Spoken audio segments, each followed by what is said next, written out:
whispering echo. Emily jolted awake as her phone vibrated violently on her nightstand. The bright numbers on the screen glowed 3:33 a.m. The room was eerily silent except for the soft hum of the phone. She hesitated before answering, a creeping unease settling in her chest. "Emily," a whisper, chillingly familiar, crackled through the speaker. She sat up, heart pounding. "Who is this?" "You know me," the voice murmured. Her own voice, but distorted, as if spoken through layers of static. A cold shiver crept down her spine. She hung up, her fingers trembling, her breath shallow. She turned on the bedside lamp, scanning the room. Nothing, just the familiar shadows of her furniture. Morning came, and she convinced herself it was a prank. That night, however, the call returned, and the night after. By the third night, exhaustion overpowered her fear. She dared to listen longer. "Why are you calling me?" she asked, her voice barely above a whisper. "Because I'm trapped," the voice replied, desperation leaking through the static. "Trapped where?" A pause. Then, in a tone that sent ice through her veins, it whispered, "Inside the attic." The words hung in the air long after the call ended. Emily stared at the ceiling, her heartbeat thudding in her ears. The attic. She had never been up there, never even thought about it. But now, she couldn't stop thinking about what, or who, could be waiting for her. The next night, she decided she needed answers. Armed with nothing but her phone's flashlight and a racing pulse, she climbed the creaky stairs leading to the attic door. The air grew colder the higher she went, thick with dust and something unspoken. She hesitated before placing her hand on the doorknob. Then, a loud thump from inside the attic. Her breath hitched. The phone in her hand buzzed violently, the screen flashing. Unknown caller, 3:33 a.m. She answered, her hands shaking. The whisper was no longer just her own voice. It was layered, mixed with sobs and static. "Let me out," it pleaded, "before it finds you too." The attic's secret. Emily's pulse thundered in her ears. She hesitated, her fingers frozen on the doorknob. A cold draft seeped through the cracks, carrying the faint scent of mildew and something else. Something rotten. Summoning every ounce of courage, she twisted the knob and pushed. The door creaked open, revealing darkness so thick it swallowed her phone's light. The attic was empty. At least, that's how it seemed at first. Boxes and forgotten furniture lined the walls, covered in thick sheets of dust. A single old-fashioned landline phone sat on a wooden crate in the center of the attic. Its cord was cut, yet it rang. Emily's breath hitched. Slowly, she stepped forward and reached for the receiver.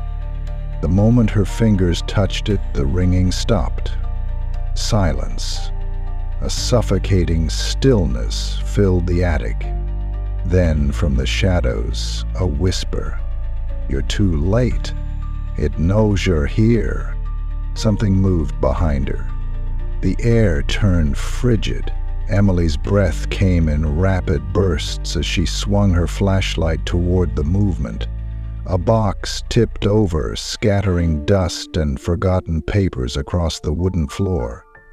Her heartbeat thundered in her ears. She wanted to run, but something compelled her to stay. The landline phone, still resting on the crate, crackled with static. Then, Ever so slowly, the receiver lifted itself off the hook. A voice, distorted and hollow, emerged from the line. "Come closer, let me see you." Emily took a step back, her instincts screaming at her to flee. The darkness in the attic felt deeper now, pressing in from all sides. The whispering voice shifted. Now it was behind her. A breath on her neck, cold, rotten. She turned too late. The shadow in the attic. A rush of icy air brushed against Emily's neck, making her skin prickle. She spun around, her phone's flashlight shaking as she tried to illuminate the attic. Nothing, but she felt it. A presence, watching. The whisper returned, but this time, it wasn't coming from the phone. "Emily, run!" The attic door slammed shut behind her. She lunged toward it, yanking at the handle, but it wouldn't budge. The shadows in the attic stretched, contorting unnaturally. In the dim glow of her phone's flashlight, she caught a glimpse of something.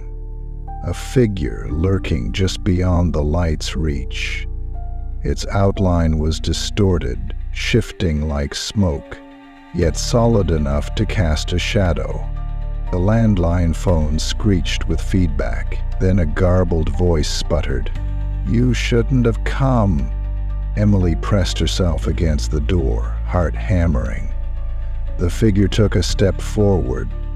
The attic light flickered, casting it into sharp relief, a grotesque, elongated reflection of herself. It smiled. Then it moved, not stepping forward, but gliding, the shadow rippling unnaturally like liquid darkness. Emily clawed at the door, her breath ragged. The figure's limbs twisted, elongating, its fingers stretching into razor-sharp points. A whisper slithered through the attic. "I've been waiting." Emily swung her phone's beam toward it, but the light barely penetrated its form.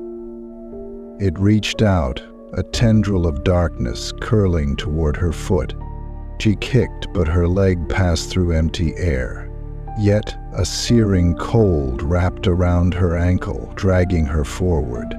Emily screamed, thrashing against the invisible grip. The phone screen flickered violently, the flashlight failing. In the final dim glow, she saw the figure's face, her own, twisted in a horrific, unnatural grin.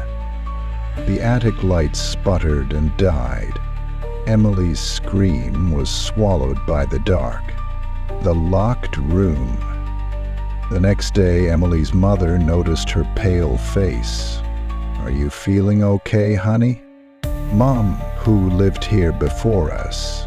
Emily asked hesitantly. Her mother frowned. "Just an old couple. They moved out years ago. Why?" Emily debated telling her, but decided against it. That night, she and Jake returned to the attic. The phone was missing. In its place, a small wooden door was slightly ajar. A door